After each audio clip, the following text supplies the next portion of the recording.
COVID-19. Depuis ces jours, nos vies ont changé pour toujours. Je tiens à offrir mes sincères condoléances aux familles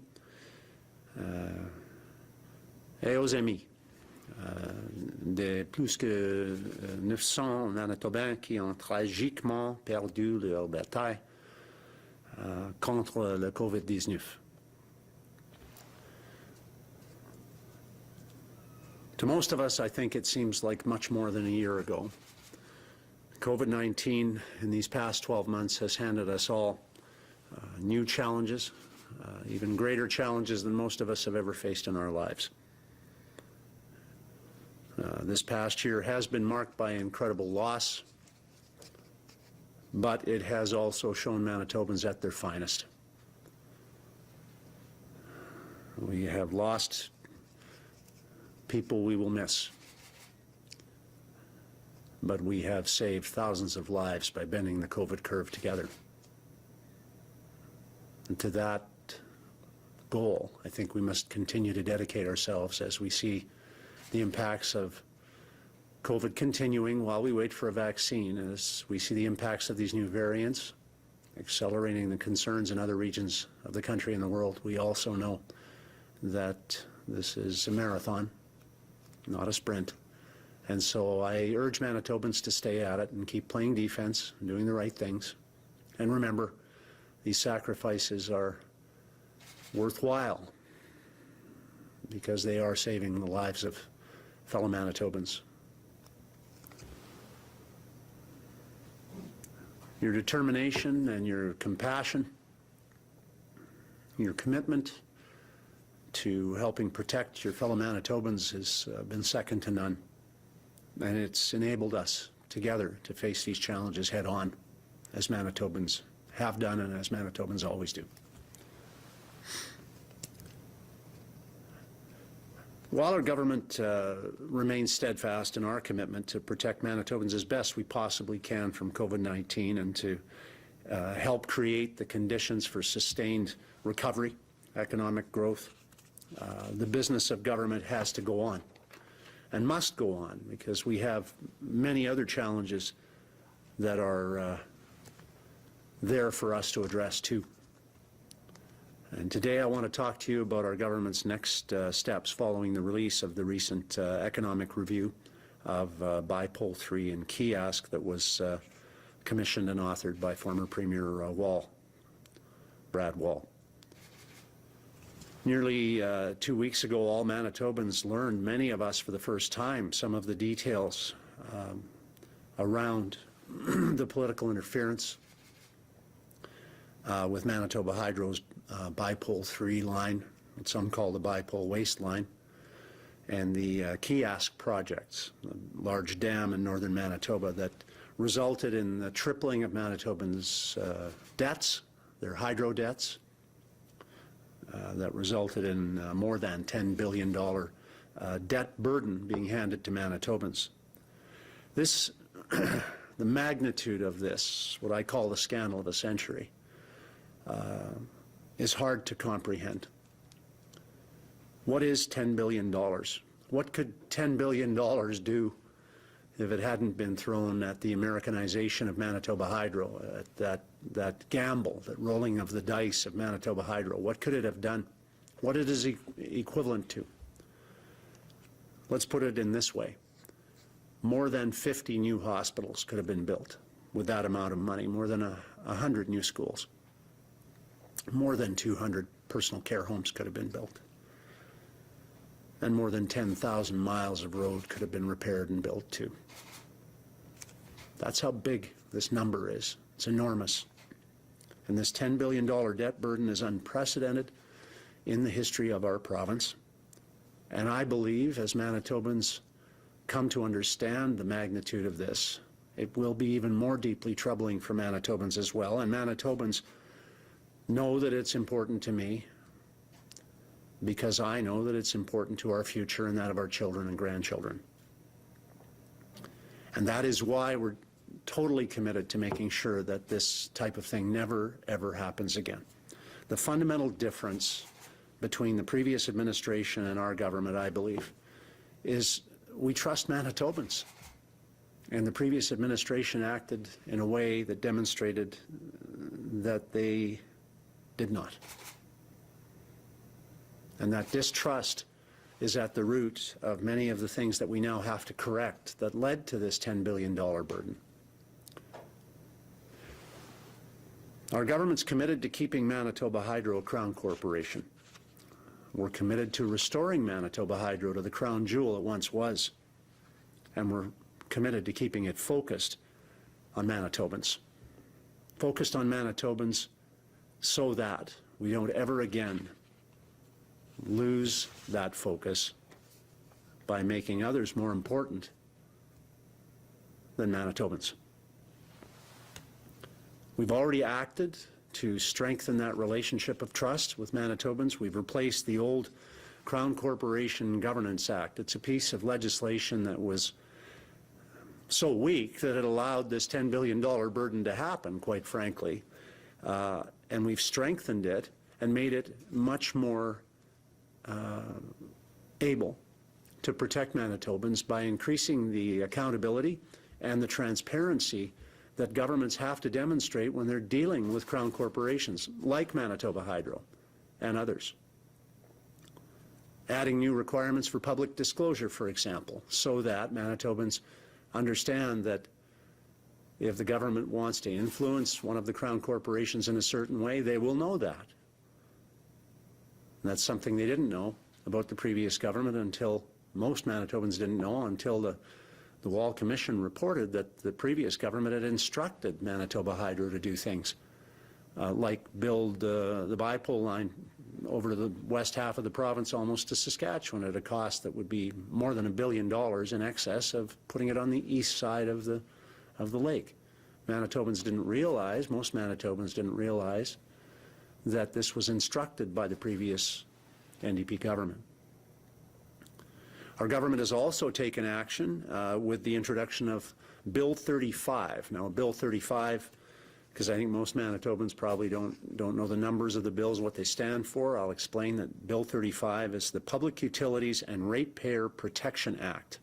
And what it's designed to do is to ensure that all current and future operations of Manitoba Hydro are transparent and fully accountable to Manitobans, and that has not been the case in the past.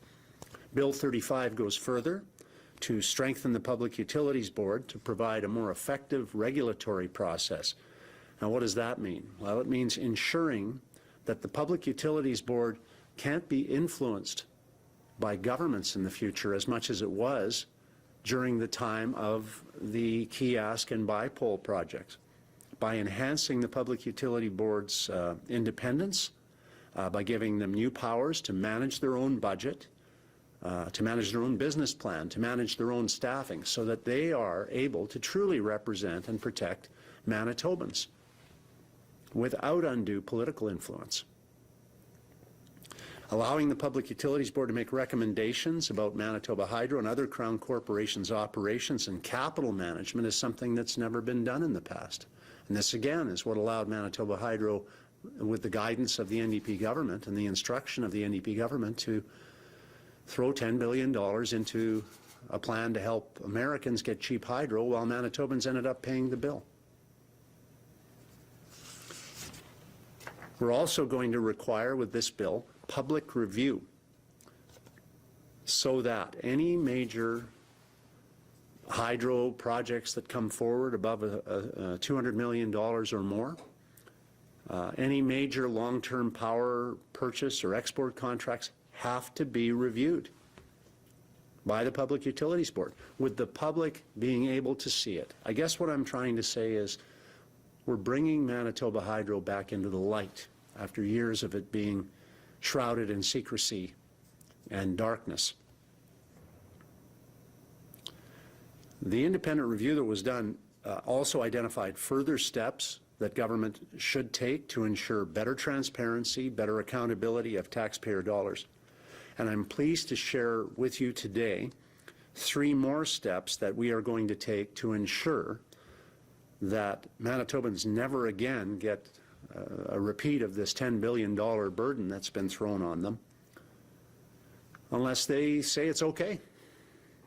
Je suis heureux de partager avec vous aujourd'hui trois mesures que nous prenons pour faire en sorte que les Manitobains n'aient pas jamais un fardeau de dette de 10 milliards de dollars ajouté à Manitoba Hydro sans le savoir.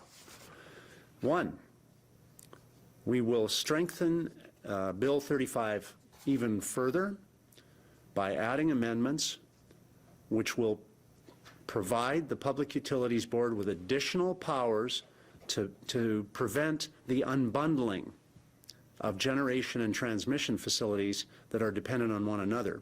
Now, I have to explain that what happened during the kiosk bipole adventure was that the previous government separated the two projects from scrutiny, and in this way removed a lot of the public oversight and the Public Utilities Board powers that would have existed if they were considered together. And they should have been considered together because clearly the Bipole 3 line is needed to transmit the power from kiosk. They should have been considered together. They were separated, and in this way Manitobans were kept in the dark about the process, through the process of evaluating them, because the Bipole line wasn't even, was considered to be outside the scope of the discussion.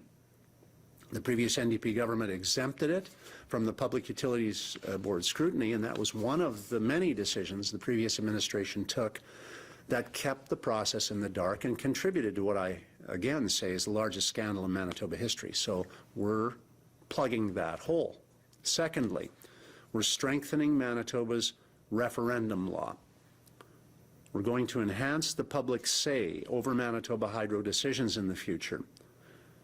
We will expand the referendum rules to include, right now the referendum rules only include tax measures but not infrastructure investments. We're going to expand those rules to protect Manitobans even further so that they get a voice. They get to decide. You get to decide, because it's, after all, your money and it's your Manitoba Hydro. The previous government acted as if it was theirs, but it's yours. And so our measures are designed to give you that power to decide. So if an expensive mega project proposal comes forward, Manitoba Hydro does naturally like to build dams. If they want to build another one, then they have to ask you. And I think that's the right way to do it, because I trust Manitobans, and I believe Manitobans deserve to be trusted. And they've proven that during this pandemic. To me, they've proven it throughout my entire life. So we should have rules that demonstrate that trust. The previous government avoided a referendum on the PST. After they ran promising they wouldn't raise it, they then came in and they raised it. But there's a referendum rule, Manitobans said. I should get a vote, they said. No, the previous government said no, and they changed the rules so that they could do it without asking you. And then when I took them to court on this issue, they made the case that they shouldn't have their hands tied by a previous commitment that they themselves had made. I think their hands should have been tied. I think they should have been asking you if they had permission to break their word. But they said they didn't need to. With these changes, any future government will have to have a transparent process of asking Manitobans for permission. Never again will we see a disrespectful process that keeps Manitobans in the dark result in this kind of scandal.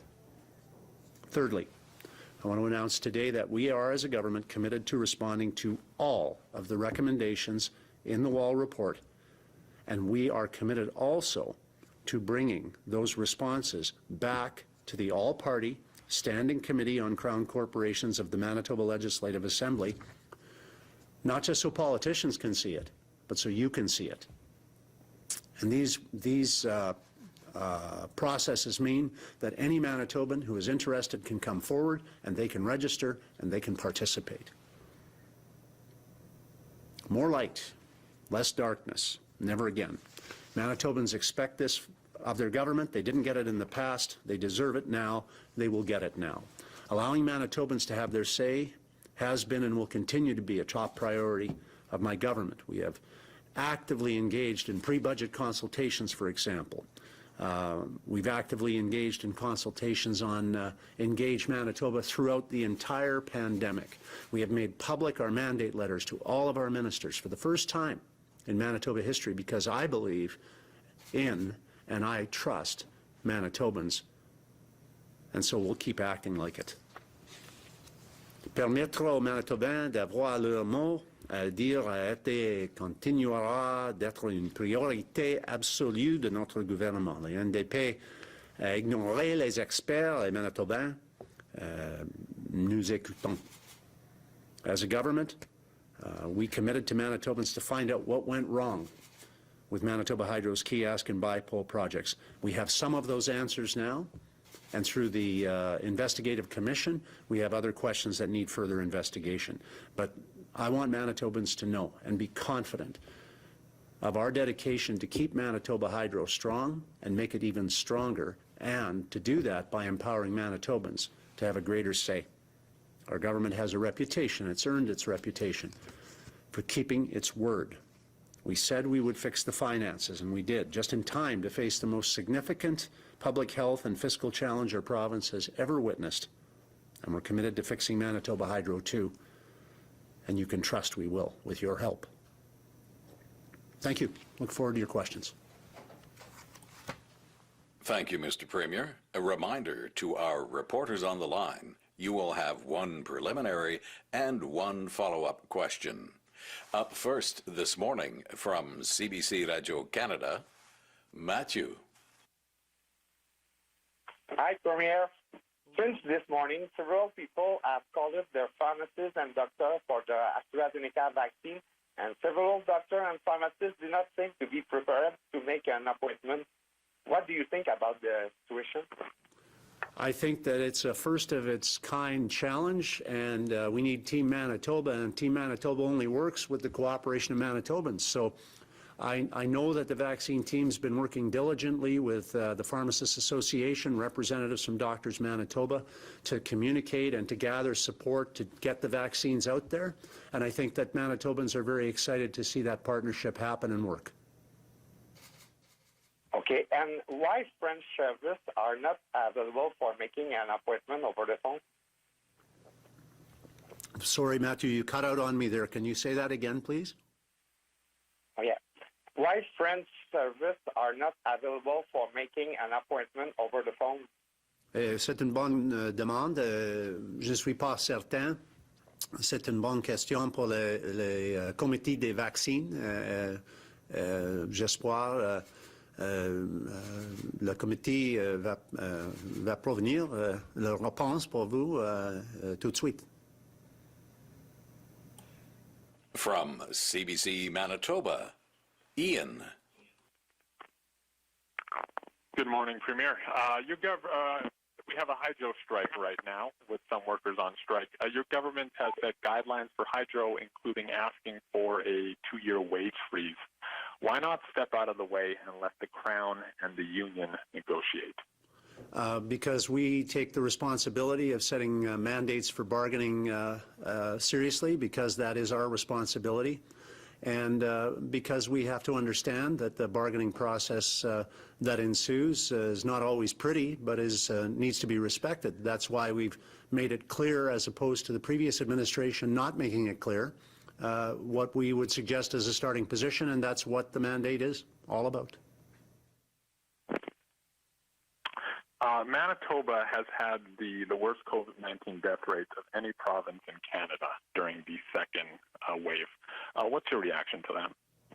Well, second to Quebec, and I'm deeply displeased, and I certainly don't feel anything but sorrow for the families impacted directly by COVID, and all of us who care deeply for and love our seniors know that this has been hardest, not just here in Manitoba, but around the world on seniors. I believe in our situation, more than 75% of those who passed were over the age of 60 in our province. Being one of those people, I feel personally very sensitive to the vulnerabilities that I know seniors feel, not just in personal care homes, but around the province. And so that's why we had taken many steps prior to COVID in investing in our seniors' homes, for example. That's why we took steps during the early days of COVID to strengthen supports for our seniors, financial and otherwise. And that's why we'll continue to act on the recommendations, for example, of the Stevenson report around how to do a better job with personal care home management in the future, so that these types of situations, when they arise, and we pray they never arise again, but when they do, they can be better addressed to save lives and help give security to our beloved seniors. From the Canadian Press, Steve. Good morning, Premier. This concept of a referendum for mega projects, would that just apply to energy mega projects, or would it apply to, say, massive highway interchanges on the perimeter highway? Steve, you know what? We're going to get to the detail of it, but the idea here is to empower Manitobans to have a say. I can envision where it would apply most certainly to significant projects like proposals from liquor and lotteries for, say, a third government-run casino, because that would enter into the levels we're thinking of. And we'll iron out the details, and the important thing is, and the public will have the chance to weigh in on where they think their voice should be heard, the threshold at which it should require a referendum, and so on. But the conceptual reason for this is to make sure we don't repeat the mistakes of the past. Obviously, with kiosk and bipole and the costs, the significant costs that they added to Manitoba's future, tripling of Hydro's debt in a short few years, in hindsight, it would have been better if we'd had Manitobans have a chance to weigh in. And do you think a referendum is good when some of these projects might be unpopular at the time, but proven to be very effective in the future? I'm thinking specifically about Dufferin building the floodway, and whether that might have been passed by a referendum at the time. Well, it calls for speculation, I suppose. What we shouldn't speculate on is the reality that referenda are used all around the world. They're used throughout Europe. They're used in most United States on a regular basis exactly for mega projects such as these. And it's our responsibility as a government, if we wish to proceed with a project of this nature, to make the case that public support has to be earned. To suggest that Manitobans wouldn't have supported Duff's Ditch is speculative. I think a case could have been made then, and was made very effectively. And so I think that making the case, if we could go back in a time machine, which we can't, a decade ago, the government should have allowed Manitobans to weigh in on whether we needed to buy a kiosk dam or not. There's a preponderance of evidence to support continuing or not, and Manitobans should have had the chance to weigh in on the proposal, but they were deprived of that by a government that covered up the process. What I'm committing to today is to make sure that Manitobans don't ever again get treated like mushrooms through the process and kept in the dark, because it's our money and it's Manitobans' money, and investments for the future matter, and you have to be able to make a case. That case wasn't made. Even if it was made, Manitobans were asked to just buy it and pay for it without a say. I don't think that was fair or right. From CTV Winnipeg, Kayla. Hi, Premier Pallister. This is Kayla from CTV Winnipeg. I'm just wondering, do you know if the province is considering pausing vaccinations with the AstraZeneca vaccine, given the reports of blood clots in some people who've received it? First I've heard of it, Kayla. I think that's a good question for our vaccine leadership, and we'll certainly be able to get them to respond to your inquiry. Okay, well, that's all for me. Thank you. From CityNews, Jonas. Good afternoon, or good morning, Mr. Premier. It's Jonas from City News. Today, of course, is the one-year anniversary of the declaration of the pandemic. Maybe just some thoughts on lessons you yourself personally have learned over this last year, things you may have wished you would have done, as we rolled through this pandemic. Well, there's many reflections I suppose I could make. I think that what I've had reinforced in spades is that Manitobans are great people. And I don't want that to sound maudlin. It isn't meant to be. I have seen such evidence of caring among Manitobans in the last number of months. It's incredible. I've seen people step up and help seniors who needed their walk shoveled, for example. I've seen people volunteer in record numbers. I've seen people coming forward to help with the vaccine rollout. I've seen small business people step up to provide PPE when we couldn't get it from the federal government. I've seen people going out of their way on the front line to serve at risk to themselves. I've seen people step up and say thank you to those people.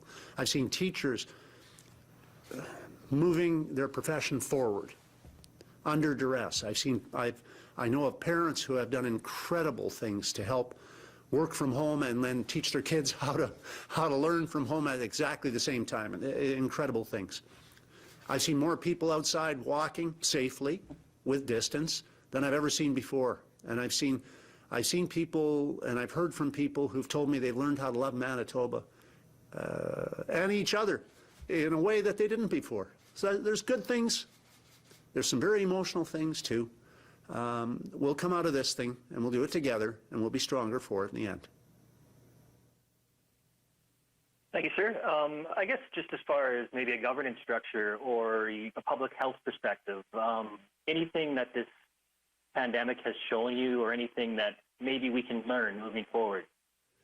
Sure. Well, you know, until people felt that they mattered, there wasn't an adherence to the public health orders to the degree that it could protect us. We didn't get enough of a first wave for a lot of Manitobans to believe that they really were at risk or that they were putting others at risk. And so what we saw on October 20th was the first day we went to 3 figures. After Thanksgiving weekend, we saw a massive push up in our number, in part because Manitobans, too many, thought that COVID wasn't real, or they thought it wasn't a threat, or they thought that they could still get together in big numbers in close quarters. And I'm not blaming any group, I'm not blaming any individual, I'm just saying the reality of the situation was different then than it is now. What we're seeing now is that people have matured and they've learned and they've seen that they matter, and what they decide to do about their own public health and adherence to public health measures really, really matters. So that education had to happen the hard way for many people. If I had it to do over again, we would have had more enforcement. I've said that several times. We would have had more enforcement. We would have, sadly, some people only seem to want to change unless it impacts their pocketbooks. Too bad that we have to do that, but we should have done that a little sooner, I think. But beyond that, I think that what we've seen here in Manitoba is a real maturation of our people who have learned through this experience that they are important people and that they don't just affect themselves. They're, as Dr. Roussin says, we're in this together, and people know that now. From the Winnipeg Free Press, Larry. Premier, my first question is following up on some of the others that have been asked already. Apart from enforcement, more enforcement or sooner enforcement, you know, is there anything else you would have done differently in terms of the handling of the pandemic? Yeah, I think we should have acted earlier, Larry, on 2 fronts. One we have taken action on recently. The other we acted on fairly quickly but could have acted on sooner. The first was PPE. We were assured by Ottawa, and all the premiers were assured, that we'd have personal protective equipment. We realized within a few weeks that this was not going to be forthcoming.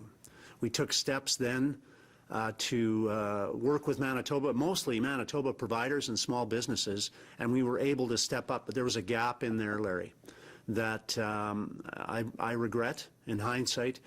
You know, I mean, it's a joke, an old joke. You know, we're here from the government, or we're from the government, we're here to help. When I hear that from the federal government, I should, after all my years in public life, I should be more suspicious than I was last year. We should have acted, I think, a few weeks sooner. So PPE availability wasn't what I wanted it to be. I don't think it's what the people at the front line wanted it to be. I think that's an issue that we've addressed now. Going forward, I am much more confident, but in that gap in the spring, that was definitely an issue. right now, the biggest issue, and it is the biggest issue I think that Canadians recognize, is limiting our ability to protect ourselves against COVID, is just the slowness of the vaccine rollout. Here in Canada, the federal government relied not on Canadian providers, and they have reasons for choosing the strategy they did, but relying on international providers, 100%. And we've taken steps to address the domestic future issue by entering into relationships, and other provinces are looking at this as well, to encourage research, development, and manufacturing of vaccines here in our country going forward, so that when we need boosters next year, or we don't know the science yet, it may be in months, but it may be not till next year, we'd be able to be sure that we're getting them, and we'd be sure we get them from Canadians than from people from India, or else we're not picking on India, but people from around the world. So in hindsight, I think it would have been better if we could have, as a province and as a country, acted sooner to build up our domestic production, manufacturing of vaccines, and we wouldn't be 62nd or whatever we are right now, and we wouldn't be waiting for this onslaught, this tidal wave of vaccines. We would have had them, weeks, months ago, and be in a better position to protect our people. As a follow-up on the vaccines, the province has set a goal of administering 20,000 doses of COVID vaccine daily as of April 1. It looks like now that supplies will be there. How confident are you that the province will be able to meet that target? Well, I'm confident, Larry, that your paper will have lots of opportunities to cover hiccups along the way. This is a first-time challenge, but I'm also really impressed with the work of the vaccine team, too. You know, I know that there's going to be challenges with this because we've never done it before, right? I mean, this is massive, massive undertaking. But the extensive planning and the work that's gone into this by our vaccine team, I think all Manitobans deserve to give a vote of thanks to the team for the work they've done.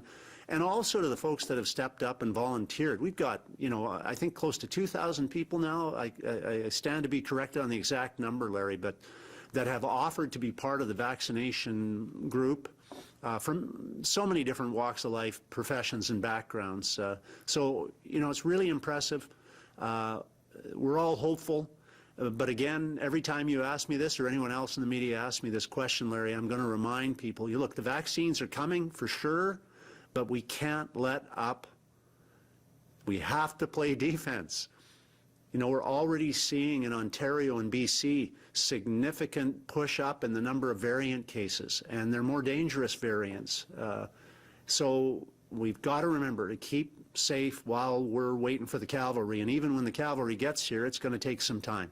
So there's about the 78th advertisement I'm going to make for have an abundance of caution, folks, and keep protecting each other the way you've been doing. From the Brandon Sun, Colin. Good morning, Mr. Premier.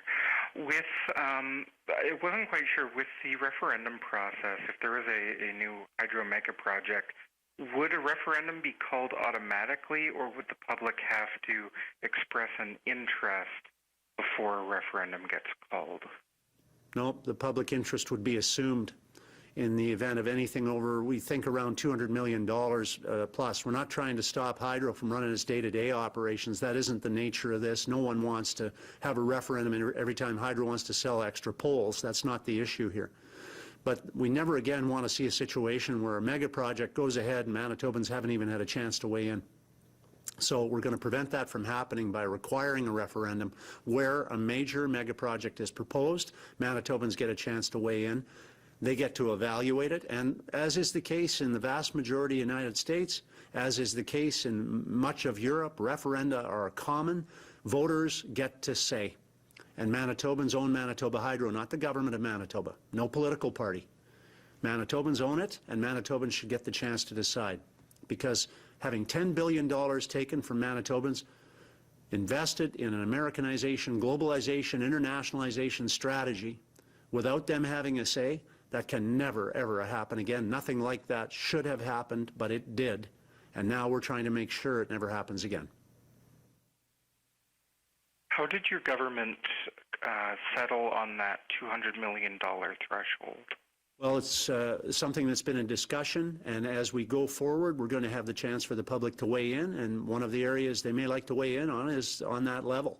But we know that that is a threshold at which significant investment would be required were you to do a smaller dam, for example. A kiosk dam, of course, is closer to $10 billion, not $200 million. So the topic of the threshold is one which Manitobans can be heard on through the open committee process that we're going to use. The point is, our government trusts Manitobans enough to have a process that brings this up into the light instead of the process the previous government used, which kept it in the dark for many, many years. Our final reporter this morning, Mr. Premier, will be from the Winnipeg Sun, Josh. Good morning, Mr. Premier. You referenced the lawsuit when you challenged the PST hike in court. Now, the Court of Queen's Bench ruled the referendum requirement for the PST hike was unconstitutional. What would make this proposal constitutional? The basic change is this, Josh. We require that the process go through an open public committee if a government wants to amend its bill. In other words, what happened with the PST was, A, the NDP ran on a promise they wouldn't raise it. B, they then proposed to raise it. In between, they changed the referendum rule to let them do it. What we're proposing to do here is two things. One, to bring in the new referenda that we talked about, requirements for mega projects, to give Manitobans a say in that. But two, to also require that the government has to go to public committee if they wish to amend any referendum bill. In other words, Manitobans would then know that they were doing this. I would say 99.9% of Manitobans didn't know that the NDP actually took away your right to vote by way of amending the legislation because there wasn't a public committee. There wasn't a requirement for the public to weigh in. There wasn't an opportunity for Manitobans to say, whoa, whoa, whoa, hold it a second. You said you weren't going to raise that tax. You said if you did, that you would guarantee me a right to vote in a referendum. Gary Dewar said it in 1999. He said it again when he was re-elected 2 times after. He said he'd respect the referendum rules, but under his successor, they took away your right to vote on the very thing they said they'd protect. So we don't want that to happen again, and that's where this bill that we're proposing will give Manitobans that power, and Manitobans will have the chance to weigh in on whether they want it or not. I think Manitobans do want that power. They don't want this thing that happened with Bipole and with Kias to ever happen again. Final question. You talked about implementing all of the recommendations in the Wall report. There's a lot of recommendations in there. Is there a timeline for that? And more specifically, one of the recommendations was to elevate hydro almost to its own department like education or some of these other departments. When's the timeline for that going to happen? And would that put in another cabinet shuffle? Yeah, we're going to release our mandate letters to ministers in the not-too-distant future, Josh, and I think that'll illuminate to some degree the timeframes on some of the implementations. But our intention is to act on these recommendations. There are many, as you point out, with a view to strengthening the powers of Manitoba Hydro and to give Manitobans the confidence they deserve to have on issues of this magnitude. We think this is really important. So thanks, everybody. I'll just close by saying I think that really the opposition waving around referenda, no, I'm sorry, not referenda. They don't like talking about referenda. Waving around privatization of Manitoba Hydro is, well, it's demonstrative of their disrespect for the intelligence of Manitobans. See, we're committed to protecting Manitoba Hydro as a government. And we supported and we strengthened and we will strengthen further the rights of Manitobans to have a say through referenda on the future of Manitoba Hydro and other Crown Corporation decisions that impact on Manitobans, because Manitobans are the shareholders. So I guess I just say, because I had an encounter with a gal last week whose husband works, who is an IBEW union member, she said, please make sure you don't privatize Manitoba Hydro. I said, why would you think we'd do that? And she said, well, because they're saying it in the paper, or I heard it on the news. Well, it's not real. But this is the thing, you can frighten people with things that aren't real. You can say things enough that people will think they're real. And I'm afraid the opposition's actually trying to scare people, like they did earlier when they tried to scare cancer patients in the 2016 election by telling them they wouldn't get their drugs, or teachers and nurses by telling them to get fired, or whatever. If this is all you've got in the middle of COVID, is trying to scare people, I think you've run out of ideas. So I think it's pretty important that we understand, going forward as Manitobans, that the truth is that we're going to stand up for Manitoba Hydro, and we're going to do it by making sure Manitobans have a voice. And we're not going to do it by trying to scare them, mislead them, or get our way by telling them lies. Thanks, everybody.